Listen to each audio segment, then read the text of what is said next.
The sun beat down on the blistering tarmac at Camp Hawthorne. Rows of idling Humvees and marching platoons created a chaotic symphony of military efficiency. Yet moving through the middle of it all was a form of pure silence. Private First Class Eliza Trent. At 28 years old, working in logistics, she was the definition of invisible. No one looked twice at her tan fatigues, her soft voice, or her highly accurate reports. She carried no weapon, took no risk, and was the subject of endless whispered jokes among the elite Tier 1 operators who saw her as little more than a paper pusher, or a woman with a ridiculous, innocent-looking butterfly tattoo. They thought they knew everything about the base, about honor, and about who deserved respect. They were about to learn that the deepest secrets and the greatest dangers often walk right past you, unnoticed. She was stationed nowhere near combat zones, and aside from one small visible detail, an intricately inked butterfly tattoo just above her right wrist, she was invisible. "She's got a butterfly on her arm," one of the infantry guys muttered on the chow line. "What's she gonna do, flutter at the enemy?" Laughter followed. Eliza ignored it. As always, she moved through Camp Hawthorne like a ghost, well-liked by the supply officers, invisible to the brass, and considered utterly forgettable by the Tier 1 operators who used her department for resupply. SEALs, Green Berets, Delta, they all passed her by without so much as a glance. Until Tuesday.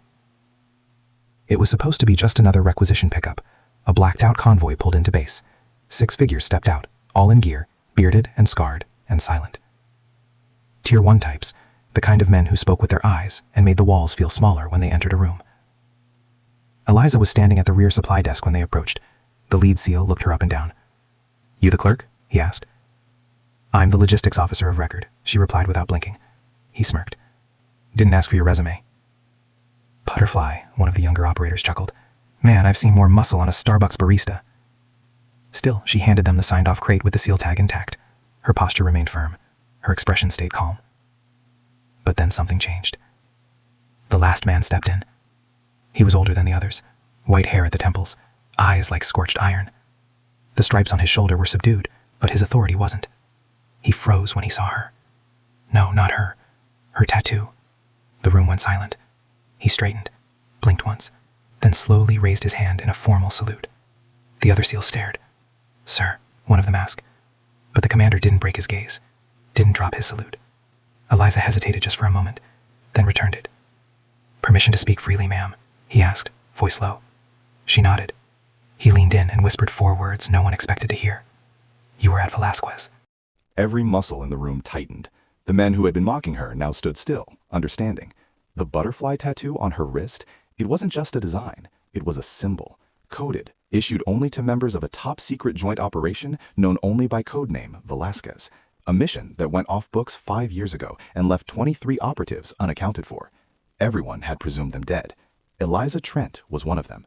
How are you still active?" the younger SEAL asked, this time with no sarcasm. But Eliza didn't answer. She was already walking back toward the warehouse. The commander remained standing, eyes still locked on the corridor she disappeared into. "She's not just active," he muttered. "She's the reason we're alive." The rest of the men didn't laugh anymore. The next morning came like a slap to the face. Emma Steele arrived at Camp Birola 0500 sharp, still in standard fatigues, still carrying the weight of every pair of eyes glued to her back. The jokes hadn't died down, they'd multiplied. Someone had printed a blurry snapshot of her tattoo and taped it up near the mess hall entrance with the word "poser" scribbled in red marker. A few recruits laughed loud enough to make sure she heard. She didn't flinch, didn't slow, didn't say a word. She walked to the chow line, got her eggs and DAC coffee, and sat at the very edge of the dining area, alone, facing the wall. It would have been another day of silence, if not for the 2 officers who entered 5 minutes later. Lieutenant Sandoval and Major Rikers, both career soldiers, both known to be particularly unforgiving to anyone who hadn't earned their place. They saw the tattoo photo, snickered. Then Sandoval said, not quietly, "Looks like her tattoo has more clearance than her IQ." A burst of laughter. Emma placed her fork down slowly. Her shoulders relaxed, but her hands didn't move. Rikers approached, tapping the laminated tattoo photo with his index finger. "This you?" he asked loud enough for the whole room to hear. Emma didn't respond.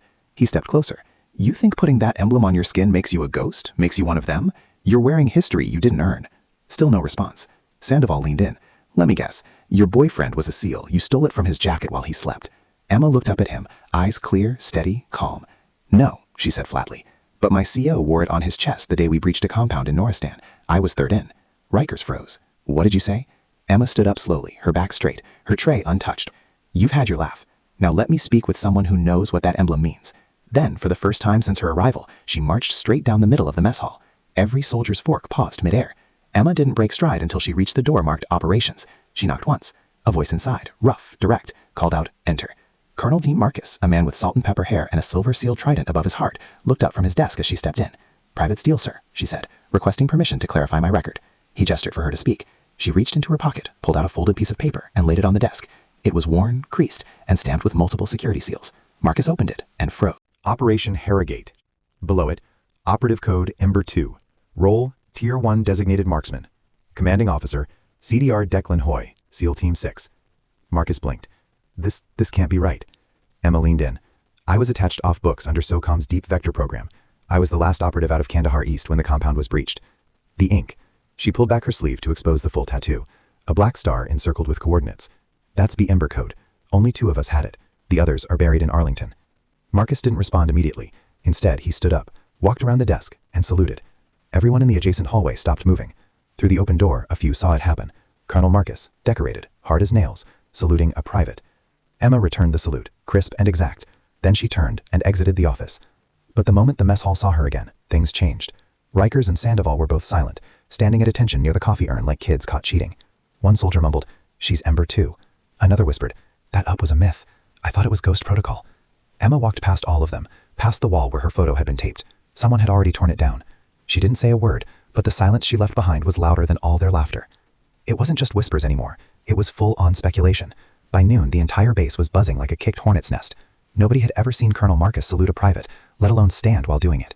And the fact that he hadn't offered an explanation, that made it worse. Emma Steele had returned to her duties at the South Checkpoint like nothing had happened. Same boots, same uniform, same expressionless calm behind the wire fence.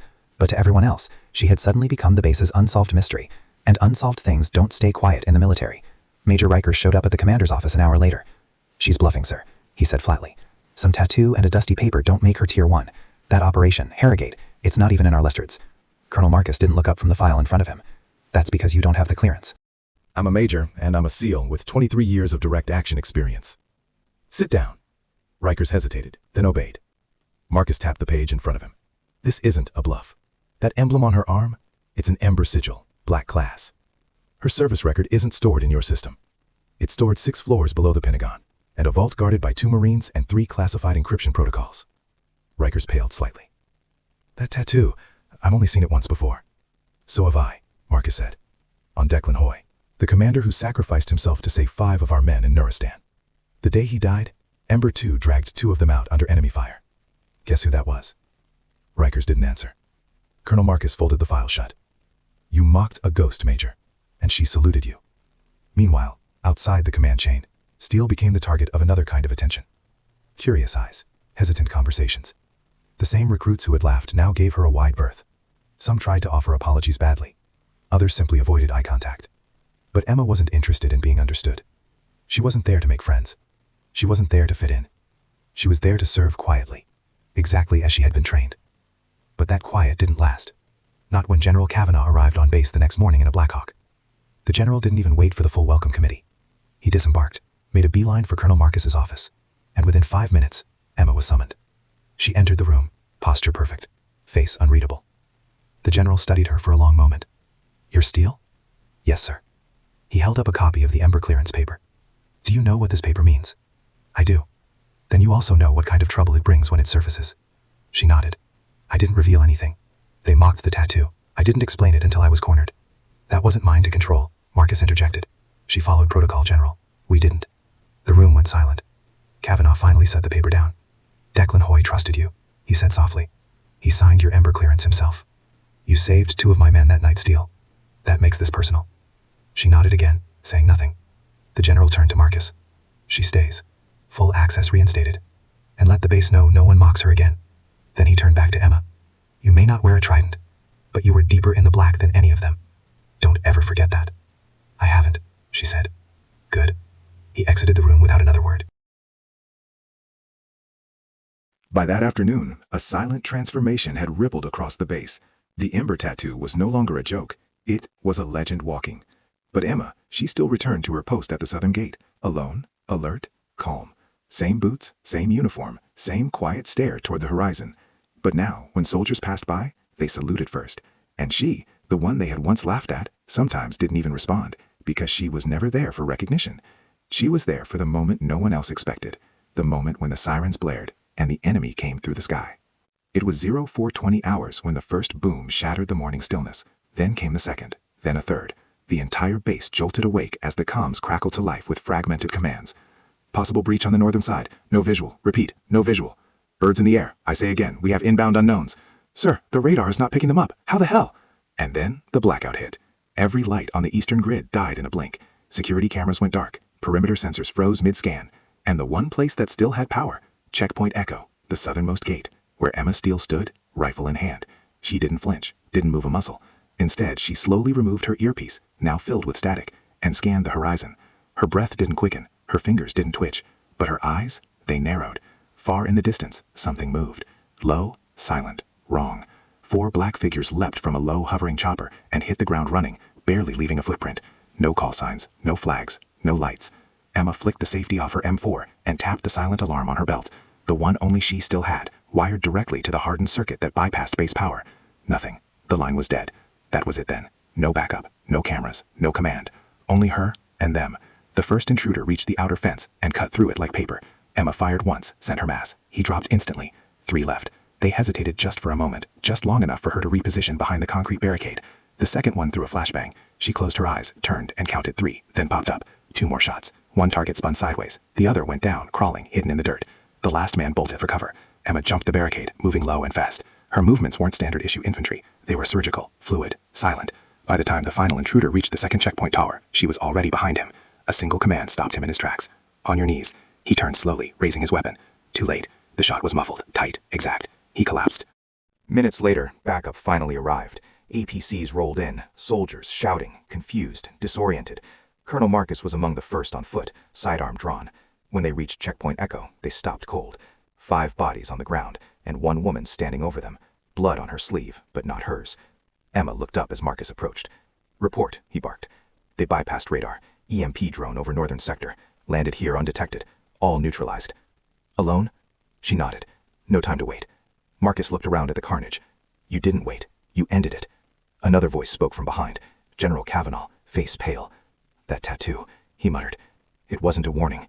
It was a seal. Word spread like wildfire. 5 Black Ops infiltrators neutralized by 1 woman before the base even fully mobilized. Intel would later confirm they were part of a rogue paramilitary strike team testing vulnerabilities on U.S. installations. No one expected resistance, and certainly not at the southern checkpoint. Certainly not from her.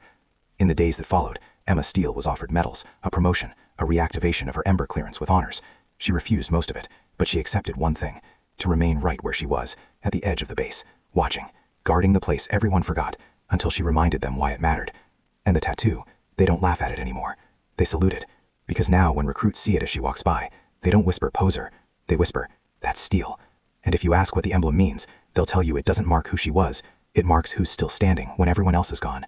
If this story inspired you, let us know where you're watching from in the comments below, and don't forget to like and subscribe to Silent Ranks for more true legends hiding in plain sight. What do you think was the real reason she was never supposed to be noticed? Drop your theories in the comments.